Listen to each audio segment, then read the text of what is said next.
Bina nila dito si Wanwan tapos kinuha nila si Pani. Hindi nila alam na gumagamit kami ng ibang account para makapag-practice na ibang hero. So gamit ko dito si Aldous na may 2 matches. Hindi guys, Aldous main ako sa ibang account. Okay, so bali halos lahat kasi kaya kong gamitin. And guys, itong mga kalaban ko is mga tropa-tropa lang yan, kaya walang samaan ng loob. Okay, so bali naka double kill na nga ako dito kasi nga hindi akalain nila na mabilis talaga yung respohan namin. And dito guys, ang angas lumipad ni Aldous, oh, diba? Talagang nalipad guys, oh. Panis! Bang!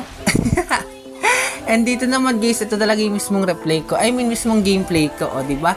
And dito guys, akala ng Claude makakataka siya, may flicker ako, oh, diba? Nag-purify pa yung Claude guys, oh, isang ano lang siya, normal hit. And dito guys, tingnan natin yung kunat ng Ruby. Oh, ay, naka-damage build nga pala yung Ruby, diba? Ako, semi-tank E. And dito guys, oh, kita niyo yung ano, panis, ang galing talaga, pinapasok ko and ayun.